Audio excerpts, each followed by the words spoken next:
我全身被涂满蜂蜜，绑在铁架上，引来无数毒蛇吞噬。它们吸食血后，却纷纷倒地。过了一会儿，尸体便堆积如山。我开始挑挑拣拣，这些都是上好的药材，我已经十分熟练。这样的事情我已经干了20多年。我其实一直想不通，温博为什么用这种残忍的方式采药。但是温博告诉我，这是医者必经的磨练。我自小跟着温博一起生活。温博说，他是在山脚下采药时捡到我的，他是青阳镇有名的大夫，耳濡目染之下，我也跟着小有所成。我盼望着长大以后继承温博的衣钵，成为治病救人的医者。本来以为日子就这样平淡的过去，一天，温博交给我一本残破的古籍。我近来旧疾复发，唯有幽冥草能救。这古籍上记载，幽冥草长在清风山禁地，你按上面的指引去找，切记小心，拿到草就立刻回来。泛黄的封面上写着百草经，书页残缺不全，唯有关于幽冥草的记载还算清晰。看着温博虚弱的模样，我没有丝毫怀疑。当我按照百草经提示来到禁地，意外却陡然发生，山壁裂开一道缝隙。我走进去之后，刹那间天旋地转，身后是3万双渐渐聚焦的眼睛，那些冰封的士兵正在苏醒。放下你的敌意！沙哑的声音在我头顶响起，我猛地抬头，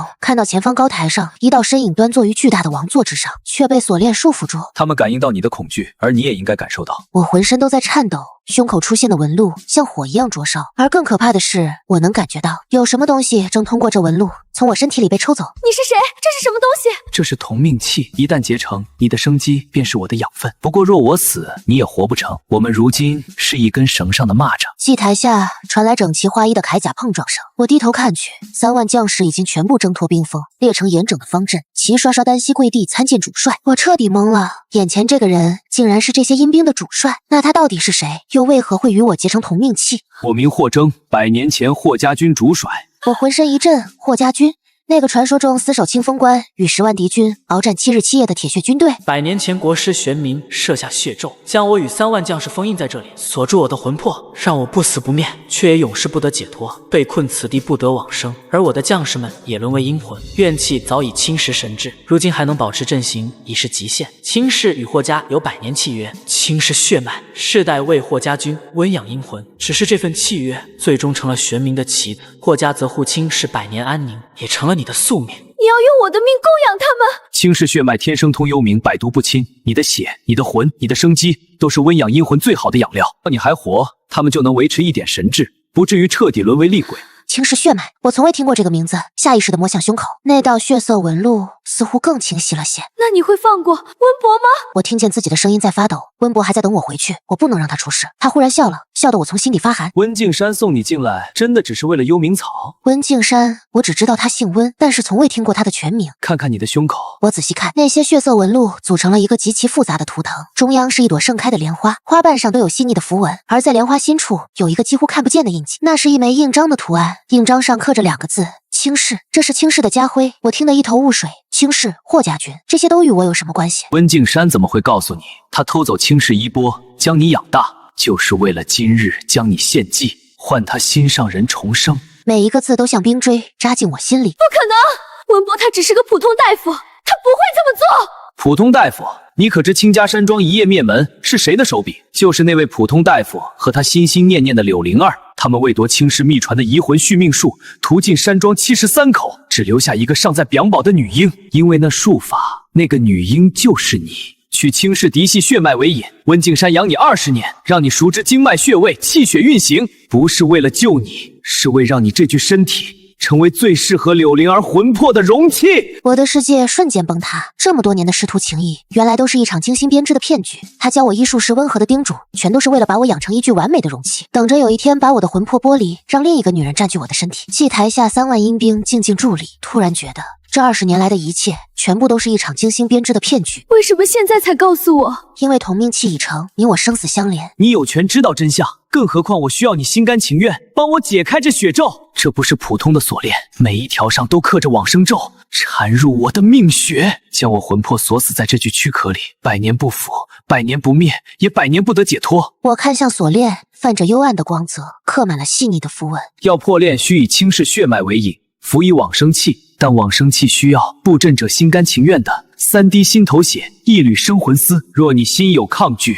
阵法反噬，你我都会魂飞魄散。胸口的契约印越来越烫，我能感觉到生命力在缓慢流失，而他苍白的脸似乎有了一丝血色。如果我不愿意呢？那你就会慢慢死掉。同命气是双向的，我吸你的生机，维持阴兵不散，但你若死去，我也会跟着消亡。而温敬山，他会带着你的身体离开，完成移魂术，让柳灵儿在你身上重生。到那时，霍家军3万阴灵将彻底化为怨鬼，冲出清风山，祸乱人间。而我，他看向祭台下肃立的阴兵，我会在魂飞魄散前看着这一切发生。这是一个死局，不帮他我死，他死，3万阴兵成灾。帮他，我要献祭心头血和生魂丝，那几乎等于半条命。我能得到什么？我看着他暗金的眼眸，霍征似乎没料到我会这么问。第一，你能活，往生气成，同命气解，你不会再为我吸走生机。第二，我能给你真相，关于青氏灭门的全部真相。第三是什么？我可以教你青氏失传的医术。青氏1典的上半部在我这里。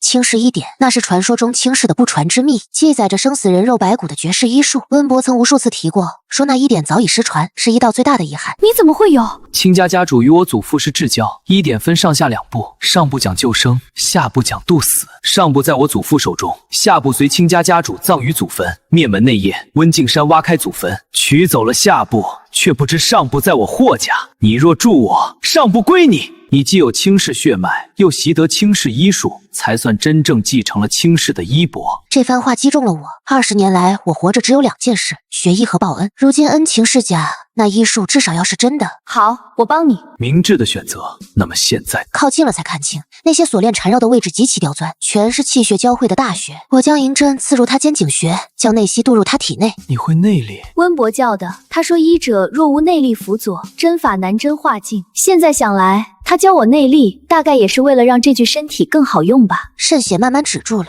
你的针法有青氏的影子。温伯说是家传的，他骗你的，这是正宗的青氏九针，非嫡系不传。温敬山偷学了下半部1典，却不懂上半部的针法精髓，所以教给你的只是皮毛。但你天资聪颖，竟自己悟出了3分真意。你能教我完整的青氏9针吗？等往生气成，同命气解，我教你。施完针后，霍征的脸色明显好多了。我从王座上下来，站在他面前。现在该怎么做？先取幽冥草，那是往生气必须的药引之一，小心别碰到根部的脏土。我捡起玉盒，用丝帕包住手，握住草茎，连根拔起。土壤散发着浓郁的腐朽气息。万人坑深处掘出的土，聚阴凝煞。幽冥草靠吸食阴气生长，所以能沟通阴阳，是施减往生术的关键。我将幽冥草放入玉盒盖好。接下来呢？接下来你需要准备3样东西。第一，你的3滴心头血；第二，7缕生魂丝，这需要你从自己魂魄中抽离7缕本源魂力；第三，需要一位自愿献祭的阴兵，作为往生气的引路者。献祭是什么意思？魂飞魄散，永不得超生。往生气需要打开一条通往幽冥的路，引3万阴灵往生。这条路需以纯净魂力为引，而纯净的魂力就是心甘情愿献祭的魂魄。我看向那些阴兵，他们灰白的眼珠空洞地望着前方。他们被百年冰封，怨气侵蚀，大多已经失去了生前的记忆和神智，只剩一点执念支撑着不散。谁会愿意为了别人的往生，牺牲自己超脱的机会？但是没想到，真的有人愿意。我来！是一个年轻的士兵。他站在方阵最前排，脸上有一道狰狞的刀疤，但他的眼睛还闪烁着微弱的光，那是神智尚存的表现。你是谁？卑职林青，霍家军先锋营百夫长。年轻士兵单膝跪地，他的声音嘶哑。100年了，兄弟们不得往生，都是因为那血咒。卑职愿为引路人。你想清楚了，一旦献祭，便是彻底消亡，连轮回的机会都没有。林青抬起头，脸上露出一个僵硬的笑容。主帅，100年前清风关血战，是您带我们杀出重围，用命换我们全尸下葬。100年又是您的魂魄护着我们，如今有机会让兄弟们往生，我林青一条命值了。霍征沉默许久。林青，霍家军会记住你。谢主帅。医者见惯生死，但这样决绝的牺牲还是第一次见。取心头血和抽魂丝都极其凶险，稍有差池便会伤及根本。我在祭台边盘膝坐下，闭上眼，运转青氏的内功心法。忽然感觉到一丝异样，胸口的契约印微微发烫，似乎能隐约感知到霍征的状态。他的生命力微弱却顽强，而我的生机正通过契约印缓慢地滋养着他。同命气真是奇妙又可怕的连接。我感觉状态调整到了最佳，睁开眼时，霍征正静静看着我。林青站在祭台下，3万阴兵依旧肃立，整个地底战场寂静无声。我起身从针囊里取出一根特制的金针。等等，我先传你心法。什么心法？抽魂丝需要极高魂力，没有辅助很容易伤到本源。他低声念出一段口诀，文字奇异，韵律奇特，但我听着听着，竟有种莫名的熟悉感，仿佛很久以前就听过轻视血脉带来的天赋，让我对这类传承有着超长的领悟力。我解开衣襟，露出心口位置，金针刺下，像是整颗心脏被生生剖开，一滴晶莹的血珠从针尖渗出，这就是轻视血脉的心头血，蕴含着最精纯的生命本源。拿出小玉瓶，将血珠接住，每一滴都像抽走我一部分生命。取完3滴后，我脸色惨白，眼前发黑，几乎站不稳。我靠在霍征手边喘气，玉瓶里的3滴心头血微微发光，和玉盒中的幽冥草相互呼应。半炷香后，我感觉恢复了一些，开始运转凝魂诀。我立刻感觉到意识清明了许多，魂魄像是从身体里被提了出来，能够内视到自己的魂体状态。我的魂体呈现淡淡的银白色，魂体胸口的契约印的纹路也同样存在。我开始尝试抽离魂丝，用意念握住一缕魂丝，轻轻往外抽。撕裂般的痛楚从灵魂深处传来，比取心头血痛10倍。到第4缕时，我的意识已经开始模糊，霍征的声音在耳边响起：想想你要做的事，解开血咒，为轻视报仇，还要活下去。剧痛让我清醒。当抽出最后一缕魂丝，我整个人瘫倒在地，银白色的魂丝悬浮在空中，而我感觉自己的魂魄空了一块，像是被人挖走了一部分。成功了，你很坚强。霍征的声音里带着赞许，我连说话的力气都没有。林青走上祭台，在我面前站定。姑娘，谢谢你，100年了，终于解脱了。我想说些什么，却发不出声音。主甩，卑职去了，愿您天高海阔，自在随心。霍征谢过，他的声音带着一丝哽咽。林青笑了，站起身，张开双臂，闭上眼。古老的皱纹在地底回荡，每一个音节都带着奇异的力量。祭台上的血色法阵重新亮起，3滴心头血从玉瓶中飞出，7缕魂丝紧随其后，缠绕成一道银色的桥。幽冥草从玉盒中飘出，落在法阵中央，根系下的藏土散发出浓郁的阴气。林青的魂体化作一道温暖的白光，注入银桥之中，一端连接法阵，另一端伸向无尽的虚空深处。我双手结印，这是往生器的最后一步，需要布阵者亲自开启往生门。我将全部残余的力量注入法阵，念出契约的最后一段：以血为引，以魂为桥，以身为媒，往生门开。银桥尽头，一扇巨大的光门缓缓打开，3万银兵齐齐抬头，灰白的眼珠里映出门的光。第一个士兵试探地走向银桥，当他踏上银桥的瞬间，身上的阴气开始消散，铠甲残破处渐渐修复，灰白的脸色恢复红润。他回过头看向霍征，行了一个标准的军礼，然后转身走进光门。越来越多的阴兵踏上银桥，他们走过时都会回头看向霍征行礼，然后带着释然的笑容踏入往生。我看到有些士兵边走边哭，有些在笑，有些在拥抱身边的战友。100年冰封，100年孤寂，终于在这一刻结束了。霍征静静看着，左手攥紧王座扶手。3万阴兵足足走了1个时辰。当最后一个士兵的身影消失在光门内时，银桥开始缓缓消散，光门也逐渐闭合，最后化作一点星光，消失在虚空。祭台上只剩下我和霍征，我瘫坐在地，全身力量都被抽空了，但胸口的契约印正在变淡，同命器要解开了。往生门关闭后，地底战场显得格外空旷。我靠着祭台喘息，每一次呼吸都扯得胸口剧痛。圣魂丝的抽离让我的魂魄虚弱的随时可能熄灭。霍征的状态似乎好了一些。往生器成功后，同命器的力量开始衰退，它不再吸收我的生机，相反，我感觉到有一股温和的力量正从契约印反向流回我体内，那是他100年积累的部分魂力在滋养我受损的魂魄。我抬起头看他，你在给我输魂力？同命器解开需要时间，你若是死，我也受创，更何况你为我霍家军做了这么多，这是你应得的。我闭上眼，接受这股力量，他的魂力蕴含着磅礴的能量，在这股力量的滋养下，我的魂魄渐渐稳定下来。可以开始解除锁链了吗？你确定现在可以？破炼过程很痛苦，对你我都是迟早要做的事，而且我想尽快离开这里。地底太冷太压抑，100年战场沉淀的怨气虽然大部分已经消散，但残留的那部分依旧让人窒息。我从针囊里拿出银针，这是温博特意为我打造的破煞针，针身刻有破血符文。我爬上王座，这次离得更近，我能清楚看到霍征的脸，苍白的皮肤下青色血管清晰可见，睫毛上凝结的冰霜已经融化。他的呼吸很浅，几乎感觉不到，但胸口那支断剑随着他微弱的呼吸轻轻颤动。可能会很疼，100年来无时无刻不疼。动手吧！我将第一根破煞针刺入右剑的穴位，针身符文亮起微光，开始与身上的往生咒对抗。周围的皮肤泛起青黑色的纹路，那是咒文被激发的表现。霍征的身体绷紧，但没出声。我将内力通过银针注入他体内，顺着经脉涌向锁链连接处。锁链应声断裂，化作点点黑气消散在空气中。右肩伤口处血肉模糊，只有那股黑血在缓缓渗出。这是咒血，往生咒100年已经污染了我的血脉。解开锁链后，需要你以轻视医术为我换血。换血是轻视1典中记载的禁忌之术，稍有不慎风险极大，两人都会死。但我没有犹豫，每解开一道锁链，霍征的身体就虚弱1分。到第4根时，他已经连发出声的力气都没有了，只是死死咬着牙，额头青筋暴起。而我也好不到哪去，消耗大量的内力和精神力。我的脸色比他还白，我真的手在颤抖。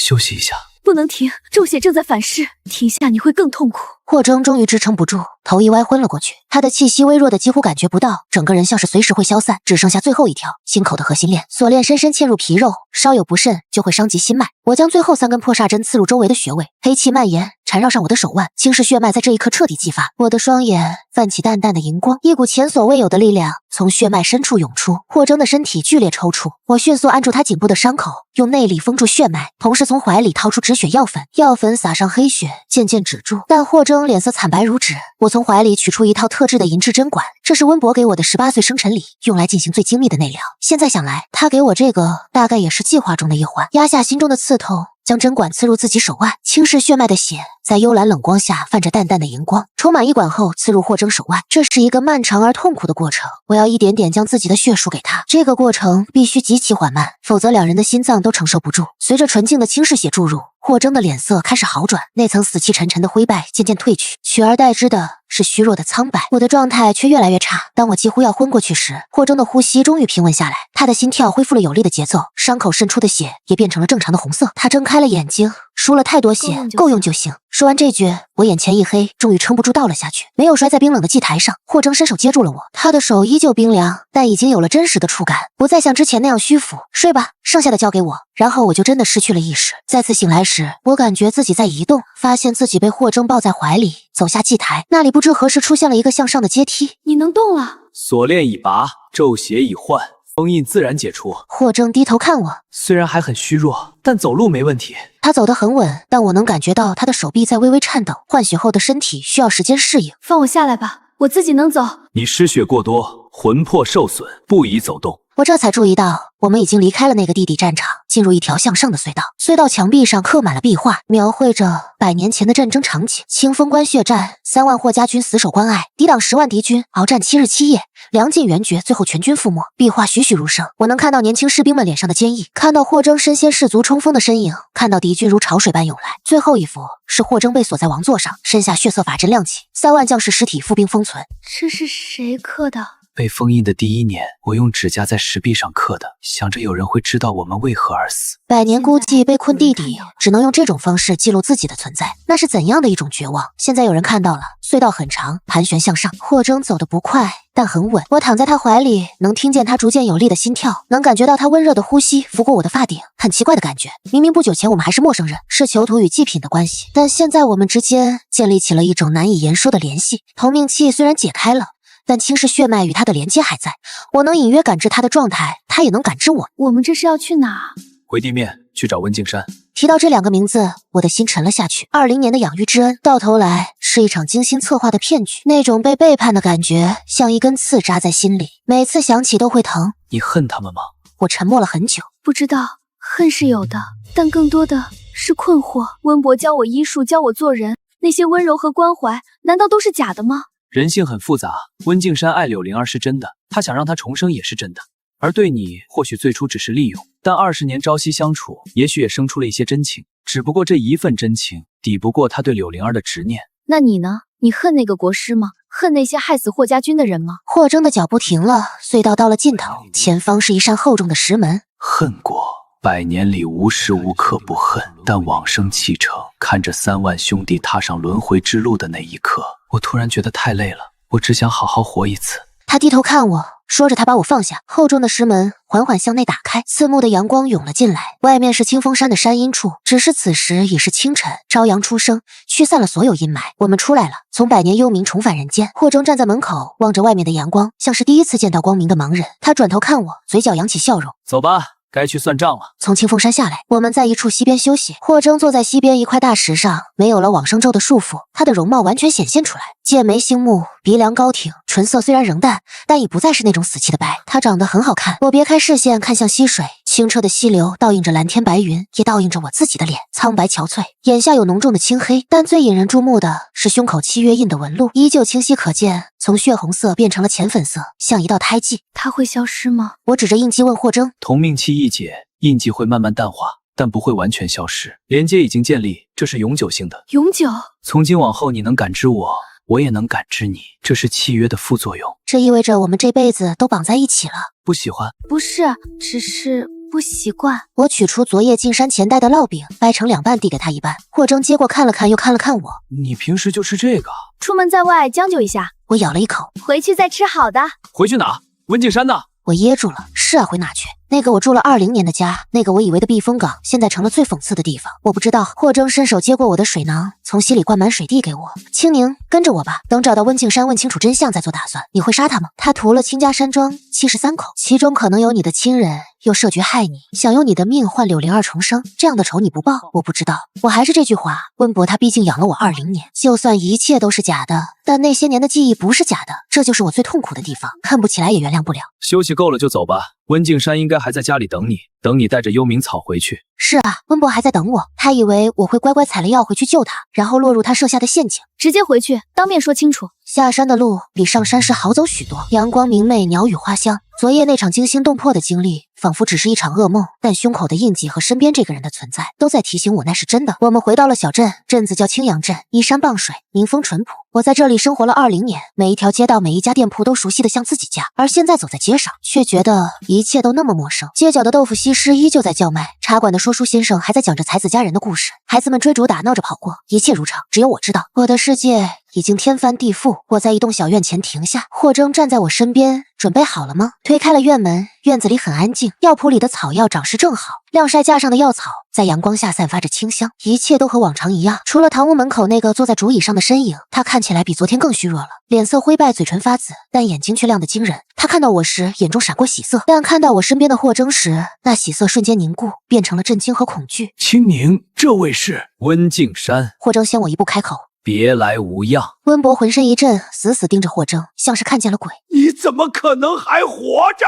托你的福，我在血中躺了100年，要不是你偷来的轻视遗孤，我可能还要继续躺下去。温伯的脸色彻底变了，他看向我，眼中情绪复杂难辨。你解了他的往生咒？是我。往前走了一步，从怀里取出玉盒。你要的幽冥草，我采回来了。温伯盯着那个玉盒，眼中闪过贪婪，但很快又压下去。他咳嗽了几声，咳出黑色的血块，和霍征之前咳出的咒血一模一样。把药给我！我没动，我看着他一字一句地问：倾家山庄灭门是你做的吗？温伯的手僵在半空，温伯缓缓放下手。是。他承认了，尽管早有心理准备，但亲耳听到这个字，我还是感觉心脏被狠狠捅了一刀。为什么？秦氏与你有何仇怨？无仇无怨。温伯眼神空洞，只是为了灵儿。他中了枯骨咒，只有轻氏的移魂术能救，最好是刚出生的婴孩，魂魄未固，最容易剥离。所以你就屠了山庄73口，抢走了我。温伯承认的很干脆。我本打算当场就用你，但灵儿说孩子太小，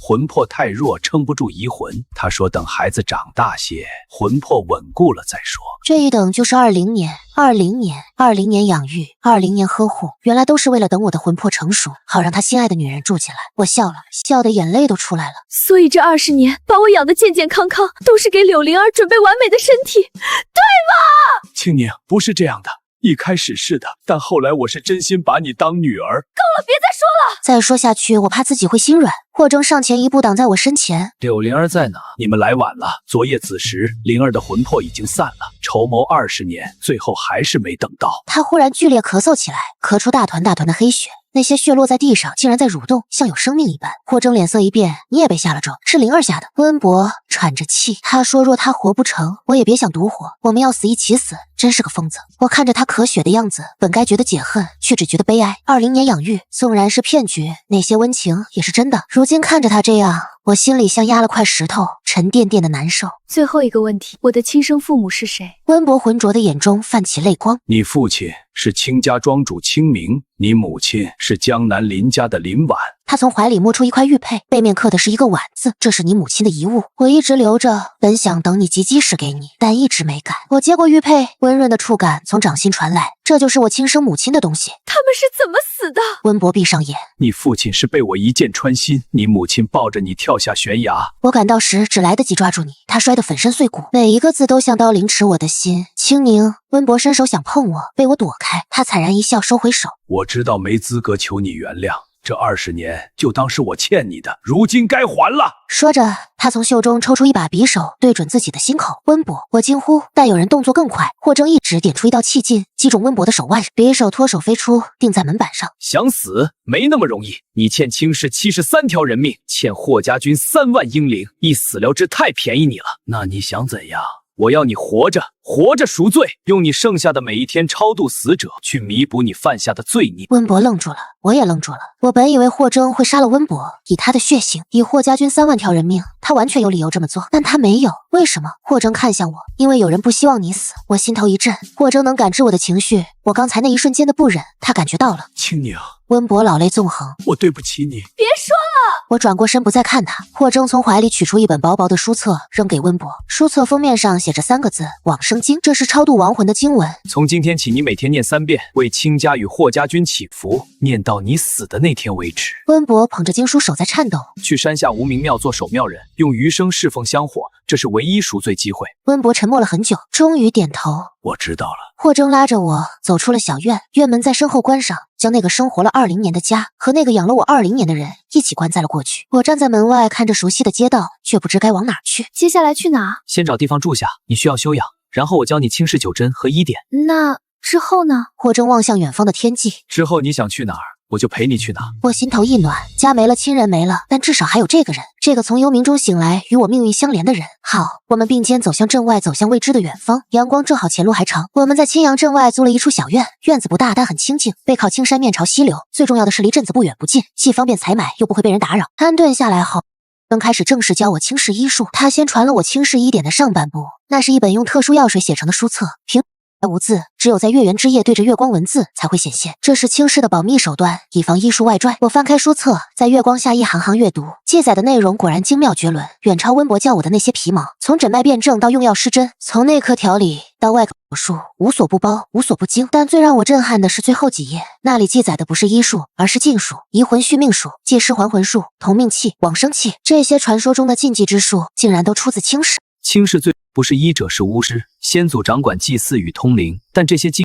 术亦作为传承保留，非加翻阅。那温博偷走的是？他偷是下半记载禁术，上半部救人之术他反而不感兴趣，所以他才只学了个皮毛。真正精妙的医术他根本不懂。原来如此，我继续往下看，忽然看到一段记载：轻视血脉通幽冥长生死，嫡系子孙心口生有莲花印，乃血脉标志，此印可与特定魂魄建立契约，谓之命器。命器成生死相连，福祸与共。我们的同命器是命器的一种。霍征点头。但同命器是最霸道的一种，一旦结成，终生难解。我们运气好，有往生期相助，否则……他没说完，但我知道意思。否则我们这辈子就真的绑死了。还有其他种类的命器吗？霍征翻到下一页，公命器、护命器、转命器。公命器是两人共享生命，护命器是一方守护弱者，转命器是转移伤害。但这些都是禁术，非到万不得已不得使用，我记在心里。接下来的日子，我白天研读医典，晚上跟霍征学轻视九针。轻视九针不愧为医道绝学，每一针都蕴含着深奥的医理。霍征教得很耐心，他虽然不懂医术，但百年无聊时研读过医典理论，功底扎实。加上他能感知我的学习状态，总能在关键时刻点拨，让我进步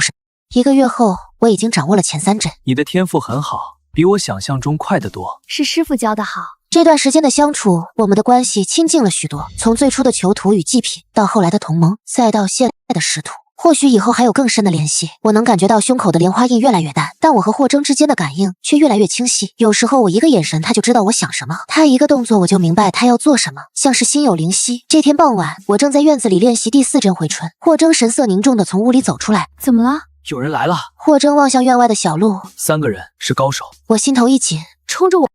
不确定，但来者不善。话音刚落，院门被敲响了，门外站着3个人，为首的中年男子锦衣华服，面容儒雅。请问霍征公子在吗？中年男子开口，声音温和有礼。你们是？塞下江南林家林志远，听闻公子在此隐居，特来拜访。江南林家，我母亲的家族。我愣住了。霍征从屋里走出来，站在我身边，淡淡看着来人。林家找我何事？林志远看到霍征时，眼中闪过震惊，但很快恢复平静。公子可否借一步说话？落座后，林志远开门见山。实不相瞒，在下此次前来是为了轻视遗孤。我的心一跳，轻视遗孤，林先生找他做什么？20年前亲家灭门，我妹妹林婉和女儿下落不明，这些年林家一直在寻找。最近得到消息，青阳镇有位姓温的大夫，20年前曾收养一个女婴。他看向我，这位姑娘，如果我没猜错，你就是那个女婴吧？是。是孩子，我是你舅舅啊！舅舅，20年来，我以为自己无亲无故，只有温博一个亲人，现在突然冒出舅舅，感觉很不真实。林先生怎么证明？林志远从怀里取出一块玉佩，和我母亲那块一模一样，只是背面刻的是质字。这是林家子弟的身份玉佩，纹样相同，只刻名字。他将玉佩递给我，你母亲那块应该刻着婉字。我拿出母亲那块，2块玉佩放在一起，严丝合缝，纹样一模一样。你左肩后应该有一块弯月胎记。你真是我舅舅？千真万确。林志远眼眶泛红，孩子，这些年你受苦了。我鼻子一酸，眼泪差点掉下来。20年的孤独与疑惑，在这一刻有了答案。我不是无根浮萍，我有家人，有血脉相连的亲人。霍征轻轻拍了拍我的肩，像是在安慰。林先生此次前来，不只是为了认亲吧？林志远擦擦眼角，确实还有要事。公子可知亲家灭门真相？知道是温敬山和柳灵儿所为。温敬山背后还有人。林志远语出惊人，我和霍征都愣住了。什么人？当今国师玄冥，就是他指使温敬山屠了倾家山庄，目的是夺取倾世禁术，炼制长生丹。长生丹传说中能让人长生不老的丹药，需要以倾世嫡系血脉为药引，配合749种珍稀教材，炼制981天方能成。100年前封印霍家军的也是他，正是玄冥修炼邪术活了近200年，他一直在寻找长生之法。倾世的通灵血脉和禁术是他最重要的目标。我听得心惊肉跳，原来温博背后还有人，原来倾世灭门背后有这么大的阴谋。林先生告诉我，这些是想做什么？合作。林家一直在搜集玄冥的罪证，如今时机成熟，我们要扳倒他。但玄冥势力庞大，我们需要帮手。他看向我，玄冥知道倾世遗孤还活着，一定会来抓你。你身上的血脉是炼丹最后的关键。我心头一寒，刚出虎穴又入狼窝，所以你们想让我帮你们对付玄冥？是，公子与玄冥有血海深仇，我们有共同的目标，而且只有扳倒玄冥，青宁才能真正安全。堂屋里静的能听见3个人的呼吸声，我需要考虑。应该的，3日后我会再来，请小心，玄冥的眼线可能在路上了。孩子保重，林家永远是你的后盾。然后带着护卫离开了，院门重新关上，院子里恢复了安静。但我知道更大的风暴正在来临。霍征，我们要答应吗？你想去吗？去见你的家人，去为倾世报仇，去结束这一切。想，倾世的血债该讨回了，我的人生该由我自己选择了。好，霍征握住我的手，掌心温热。那我们就去。但是玄冥很危险。再危险有血主危险吗？从地狱爬出来，还怕一个人间国师？是啊，有什么好怕的？有他在，有倾世医术在，有林家做后盾，这一战未必会输。那这3天我们做什么？教你第5针破邪，专门对付玄冥这种修炼邪术的人。来得及吗？你的天赋加上我的指导，来得及。于是接下来的3天，我们闭门不出，专心练针。第5针破邪果然精妙，需要以内力催动真气，直击邪术本源，这对内力的要求极高。好在有霍征在，他100年积累的魂力虽不能直接传给，但可以引导我运转内力。3天后的傍晚，林志远如约而至。这次他带了更多人手，10个林家精英，个个都是高手。考虑的如何？我们加入，但有2个条件。第一，以青宁安全为第一，任何时候不能让她涉险，这是自然。青宁是我妹妹唯一的骨血，林家会不惜一切保护她。第二，玄冥的命留给我，霍家军3万人命，我要亲手讨回。林志远思索片刻，点头，可以，但前提是计划成功成交。那么计划是什么？林志远展开一张地图，指着上面的标记。玄冥的国师府在京城守卫森严，硬闯不行。但下个月15，他会离京前往西山祭坛，举行每年1次的祈福大典。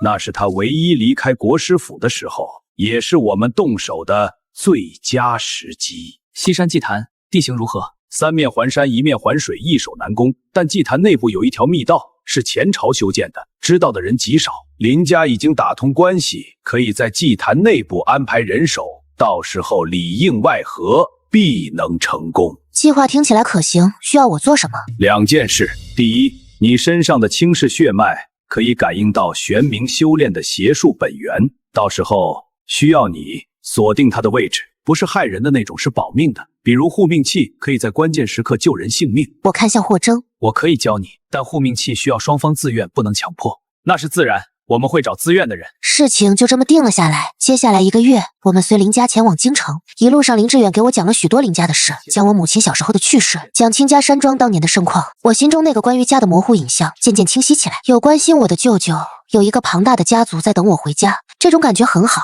霍征一直陪在我身边，他话不多，但总在我需要的时候出现。夜里我睡不着，他会陪我坐在屋顶看星星。我练针遇到瓶颈，他会耐心指导。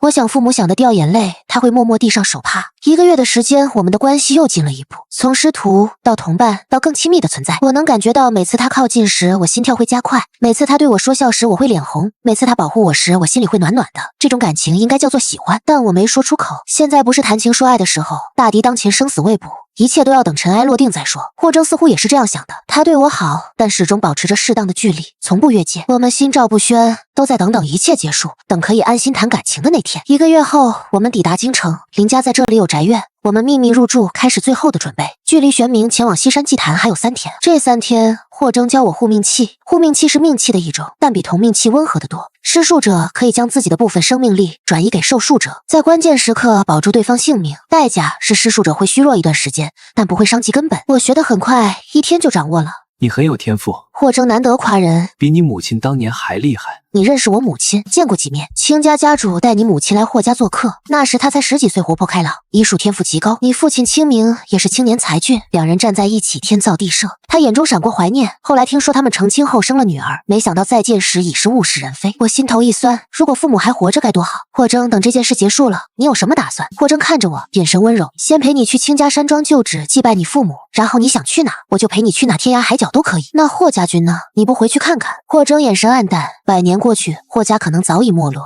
而且我现在这个样子回去又能怎样？物是人非，不如不回去。我握住他的手，你不是一个人，你还有我。霍征反握住我的手，掌心温热。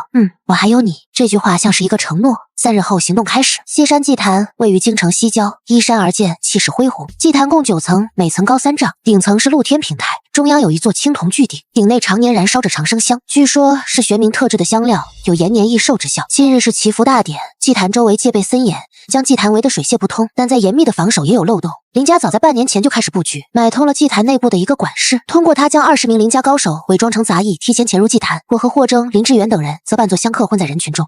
辰时3刻，玄冥的仪仗到了，16人抬的鎏金大轿，前后各有100名侍卫开道。轿帘掀开，一个身穿黑色道袍、头戴玉冠的老者走了下来。他看起来60、70岁，面容清俊，长须及胸，颇有仙风道骨之姿，但那双眼睛阴沉锐利，像毒蛇一样，让人不寒而栗。我能感觉到胸口的莲花印在发烫，轻视血脉在感应邪术本源。玄冥身上确实有浓烈的邪气，那是一种吞噬了无数生命积累起来的阴毒气息，他很强。霍征在我耳边低语：100年修为深不可测，比你还强。单纯论修为他不如我，但他修炼的是邪术，诡异莫测，防不胜防。而且他手中有轻视禁术的下半部，那些禁忌之法他可能都会。玄冥缓步登上祭坛，他的步伐很稳，每一步都像丈量过。登顶后，他站在青铜鼎前，开始念诵祭文，香客们跪拜在地，虔诚祈福。但我知道那祭文根本不是祈福经文，而是一种邪术咒语。他在吸收信徒的信仰之力，转化为自己的修为。不能再等了。林志远低声道：当他完成仪式，实力会大增，按计划行动。霍征下令发出信号，祭坛内部20名林家高手突然发难，他们脱掉伪装，手持兵器直扑外围。禁军反应过来，纷纷拔刀围剿，但林家高手个个都是精锐，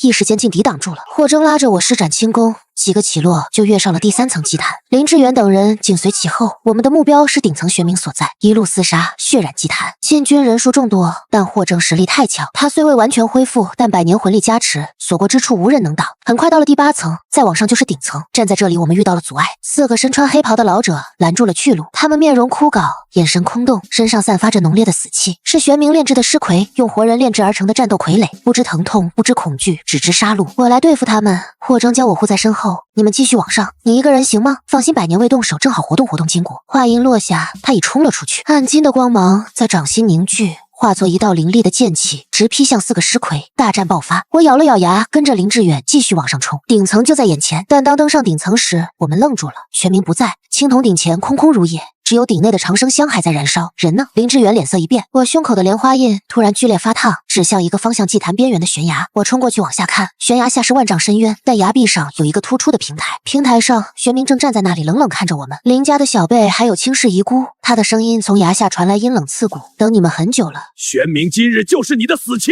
就凭你们林志远，你以为买通个管事，安排几个人手就能扳倒我？太天真了。他拍了拍手，悬崖下方的云雾突然翻涌，无数黑影从云雾中升起，是更多的尸魁，密密麻麻，足有上百个。林家高手们脸色煞白，上百个尸魁，每一个都有先天高手的实力，这怎么打？青宁站到我身后，林志远将我护住。今天就是拼了这条命，也要护你周全。我心中感动，但更多的是冷静。舅舅，我有办法。什么办法？我取出银针，对准自己心口，轻视禁术护命器。我可以将生命力分给所有人，短时间内提升大家的实力。不行，那会要你的命。不会，我有轻视血脉，承受力比常人强，而且……我看向霍征，他已经解决了4个尸魁，正往顶层赶来，而且有他在，我不会有事。说着，我不顾林志远的反对，将银针刺入心口。护命器发动，淡金色的光芒从我身上绽放，像水波一样荡漾开来，笼罩了顶层所有人。每一个被光芒笼罩的人都感觉体内涌起一股温暖的力量，伤势在快速愈合，内力在迅速恢复。林家高手们又惊又喜，只有1炷香时间，1炷香内必须解决战斗，足够了。林志远精神大振，林家儿郎随我杀。得到护命器加持的林家高手们实力暴涨，虽然尸魁数量众多，但架不住林家高手们的悍勇。而我在施展护命器后，感觉浑身力量被抽空。青宁，霍征冲上顶层，看到我的样子，眼中闪过心疼和愤怒。你用了护命器？不这样赢不了。霍征蹲下身握住我的手，将一股精纯的魂力渡入我体内。别睡，看着我，等结束了我带你回家。好，我努力保持清醒。霍征将我交给一个林家高手保护，自己则纵身一跃跳下悬崖，直扑玄冥。真正的决战开始了。悬崖平台上，霍征与玄冥相对而立，百年恩怨今日了结。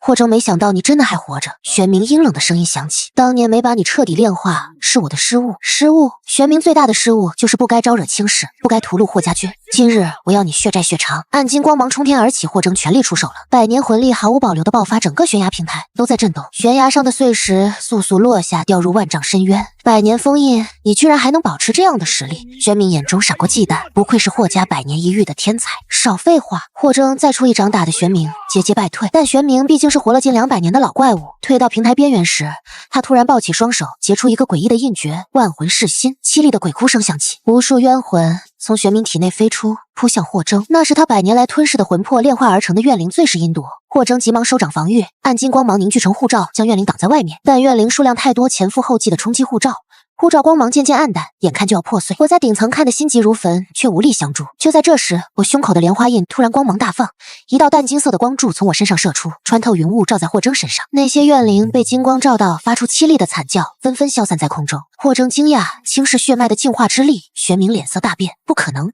轻视早已灭族，怎么还有人有这种力量？他死死盯着我，眼中闪过贪婪。原来如此，你就是轻视遗孤，好好极了，只要抓住你炼化你的血脉，我就能真正长生。说着，他竟不顾霍征，直接朝顶层冲来。休想！霍征一掌拍出截住去路，两人再次站在一起。这一次，霍征动了真怒，不再保留每一招都是杀招，暗金光芒越来越盛，到最后，整个人都笼罩在金光之中。玄冥渐渐不知，他虽修炼邪术，但毕竟年纪大了，体力不如霍征，加上怨灵被净化，实力大打折扣。霍征，你真要与我拼命？我若死必拉你垫背，那你就试试。霍征一掌印在玄冥胸口，玄冥吐血倒飞撞在崖壁上，但他突然狂笑：好，既然你不给我活路，那就一起死吧。他咬破舌尖，喷出一口精血，双手结出最后一个印诀，血咒同归于尽。血色光芒从玄冥身上爆发，瞬间笼罩整个平台。那光芒中蕴含着恐怖的力量，一旦爆发，足以将整个悬崖炸毁。霍征想要阻止，但已经来不及了。血咒已成无法逆转，千钧一发之际，我做出了决定。我从顶层一跃而下，跳向平台。青宁、霍征和林志远同时惊呼，但我已经落在平台上，站在霍征身前。你要做什么？我回头对他笑了笑。霍征，记得你说过我的命是你的，你的命也是我的。我双手结印，心口的莲花印光芒大放，轻视禁术转命器，将施加在霍征身上的伤害全部转移到我身上。这是最霸道的禁术，也是代价最大的禁术。施术者会承受所有伤害，直到死亡。不要啊！霍征想要阻止，但血咒已经爆发，血色光芒涌来，将我吞没，整个人像是被撕裂。但我咬牙撑着，将所有伤害转移到自己身上。我能感觉到生命在飞速流逝，但我不后悔。霍征为我做了那么多，这一次换我保护他。血咒的光芒渐渐消散，玄冥瘫倒在地，他用尽最后的力量施展同归于尽的禁术，如今已是油尽灯枯。霍征完好无损地站在那里，但他眼中没有喜悦，只有无尽的恐慌。青宁，他冲过来抱住我，我躺在他怀里，感觉身体越来越冷。别哭！我抬手想擦掉他脸上的泪，却抬不起手。我不后悔。傻瓜，你这个傻瓜！霍征的声音在颤抖。为什么要这么做？为什么？因为我努力露出笑容，我喜欢你啊！说完这句，我再也撑不住，闭上了眼睛，意识陷入黑暗前，我听到霍征撕心裂肺的呼喊：还有林志远的哭声，然后就什么都不知道了。我以为我死了，但当我再次睁开眼时，看到的不是阴曹地府，而是熟悉的床帐。我们在青阳镇租的那个小院的卧房，窗外阳光明媚，我还活着。我想动弹，浑身无力，连抬手的力气都没有。醒了，一个沙哑的声音响起。霍征坐在床边，他看起来憔悴了很多，眼下有浓重的青黑，胡子拉碴，像是好几天没休息。但那双暗金的眼眸在看到我醒来时，亮得像星辰。霍征，我艰难开口，声音嘶哑。别说话。他握住我的手，你昏迷了7天7夜，现在需要静养。7天7夜，那玄冥死了。你挡下血咒后，他立即而亡。林家已经处理了后事，国师府被查抄玄冥的罪行公之于众，霍家军也得以平反。太好了，一切都结束了，你差点就死了。霍征心疼地看向我，转命器将血咒的所有伤害都转移到你身上，你的心脉几乎全碎，魂魄也濒临溃散。是林志远请来了天下第一神医，加上我用轻视医术配合，才把你从鬼门关拉回来。原来如此，谢谢。该说谢谢的是我。霍征在我手背上轻轻一吻，谢谢你为我做的一切。我脸一红，那我们现在在哪儿？青阳镇。林家想接你回江南，但我拒绝了。我说等你醒了自己决定。江南是我的故乡，但我现在更想留在这里。我想留在这里，这里安静，适合养伤，而且这里有我们共同的回忆。霍征明白了我的意思，眼中泛起笑意。好，那就留在这里。接下来的日子，我在霍征的精心照料下慢慢恢复。轻视医术加上天下第一神医的方子，我的伤势好得很快，1个月后已经能下床走动了。这天午后，我坐在院子里晒太阳，霍征在药铺里打理草药，阳光暖洋洋的，风也温柔。霍征，你之前说等一切结束了，我想去哪儿你就陪我去哪儿，这话还算数吗？霍征放下手中的药杵，走过来蹲在我面前，算数永远算数。我看着他脸有点红，我想去清家山庄旧址祭拜父母，然后去江南林家见见舅舅他们，再然后我想游历天下，行医济世。好，霍征握住我的手，我都陪你。还有，我鼓起勇气，我想和你在一起，是夫妻那种在一起。霍征愣住了许久，他笑了，那笑容温柔的能让冰雪融化。青宁，这句话该由我来说。他单膝跪地，从怀里取出一个小盒子，打开，里面是一枚戒指，样式古朴，镶嵌着一颗淡金色的宝石。霍家祖传戒指，只传家主夫人。青宁，你愿意嫁给我吗？愿意成为我的妻子，共度余生吗？我的眼泪掉了下来，不是因为难过，是因为太幸福。愿意。我点头，泪水模糊了视线。我愿意。霍征将戒指戴在我手上，然后起身轻轻吻住我，温柔而珍重，像对待稀世珍宝。阳光正好，风也温柔，院子里药香弥漫。我们的故事才刚刚开始。3个月后，我们在清家山庄旧址成亲。婚礼很简单，只有林志远和几个林家亲人参加。我们在父母的坟前拜堂，让他们见证我们的幸福。婚后我们开始了游历，我背着药箱，他背着剑，走遍大江南北。我为人治病，他保护我的安全。偶尔遇到不平事，我们也会出手相助。江湖上渐渐有了我们的传说，沈毅夫妇悬壶济世，行侠仗义，日子平淡而幸福。1年后，我们有了第一个孩子，是个男孩，我给他取名纪明，纪念我的父亲。又过了2年，有了第2个孩子，是个女孩，霍征给他取名念青，纪念林青那个为3万英灵献祭的百夫长。孩子们慢慢长大，继承了我们的医术和武功，青氏医术得以传承。霍家绝学也没有失传，我们偶尔回青阳镇小住，偶尔去江南林家做客，大部分时间都在路上看遍人间风景，救该救的人，帮该帮的人。岁月静好，现世安稳。我曾问霍征，你后悔吗？后悔从幽冥中醒来，后悔遇见我，后悔过这样平凡的生活。霍征抱着我，看着远方的夕阳，不后悔。遇见你是我100年孤寂后最大的幸运，和你在一起的每一天都是恩赐。我靠在他怀里，从幽冥到人间，从囚徒到夫妻，从孤独到相守，这一路走来，所有的苦难都值得，因为最终我们永远在一起了。